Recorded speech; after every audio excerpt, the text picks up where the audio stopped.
Assalamualaikum warahmatullahi wabarakatuh. Halo semuanya, perkenalkan nama saya Indah Mawar Adinda Hasan dengan NIM 90300123128. Dalam video kali ini, saya akan membahas tentang masalah aset dan kewajiban dalam lembaga depositori khususnya perbankan. Bank memiliki peran penting, mulai dari menghimpun dana masyarakat, lalu menyalurkannya kembali dalam bentuk kredit. Nah, dalam menjalankan fungsi tersebut, bank melalui banyak sekali tantangan dalam mengelola aset dan kewajibannya. Yuk kita bahas satu persatu. Yang pertama adalah Liability Management Exercise atau LME. LME adalah strategi restrukturisasi utang yang dilakukan oleh bank atau perusahaan tanpa melalui proses default atau formal. Nah, contohnya seperti penukaran utang, pembelian kembali utang, atau perpanjangan jatuh tempo. Nah, strategi ini membantu menjaga reputasi perusahaan, tapi butuh kehati-hatian karena jika tidak transparan akan merugikan kreditur. Nah, selanjutnya adalah Asset Liability Management atau ALM. ALM adalah proses pengelolaan struktur aset dan kewajiban bank agar seimbang antara risiko dan profitabilitas. Nah, dua metode yang digunakan adalah yang pertama Gap Analysis dan Duration Analysis. Gap Analysis digunakan untuk mengukur kesenjangan jatuh tempo dan Duration Analysis digunakan untuk mengukur sensitivitas terhadap perubahan suku bunga. Nah, selanjutnya kita akan membahas tentang kerentanan sistem perbankan. Nah, jadi kesehatan keuangan diukur melalui 3 indikator utama. Yang pertama adalah CAR atau Capital Adequacy Ratio atau rasio kecukupan modal. Yang kedua adalah NPL atau Non-Performing Loan yang disebut dengan kredit bermasalah. Dan yang ketiga adalah rasio likuiditas. Apabila kualitas aset menurun dan leverage terlalu tinggi, risiko sistemik bisa semakin meningkat. Nah, bahkan dia bisa menular ke bank lain yang disebut dengan contagion effect.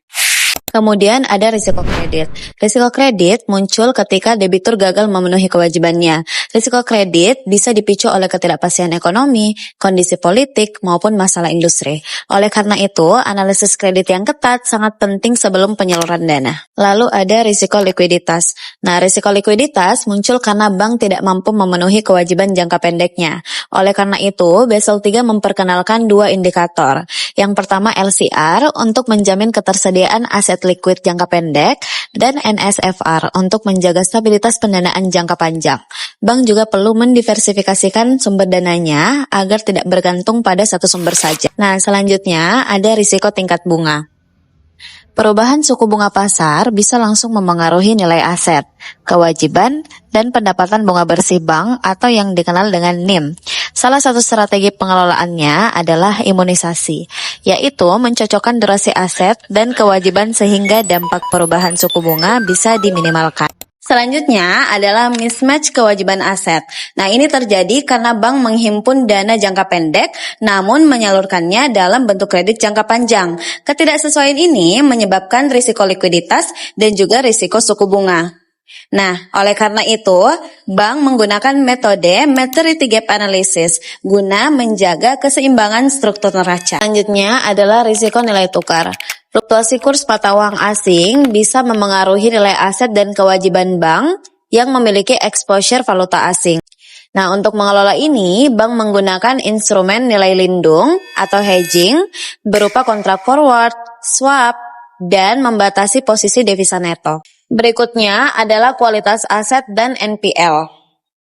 Kualitas aset dan NPL atau non-performing loans adalah kredit yang mengalami keterlambatan atau berpotensi gagal bayar.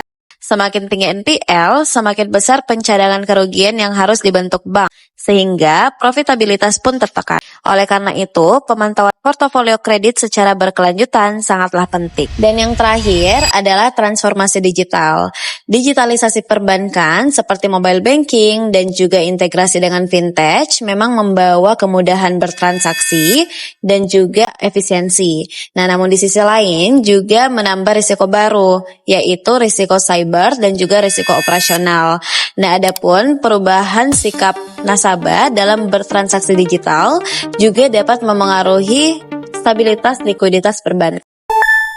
Nah, jadi dapat kita simpulkan bahwa pengelolaan aset dan kewajiban dalam lembaga depositori mencakup banyak aspek yang saling berkaitan, mulai dari LMI, ALM, berbagai risiko keuangan, hingga tantangan transformasi digital. Semua ini harus dikelola secara hati-hati, terintegrasi, dan berkelanjutan, agar bank tetap sehat dan mampu mendukung pertumbuhan ekonomi.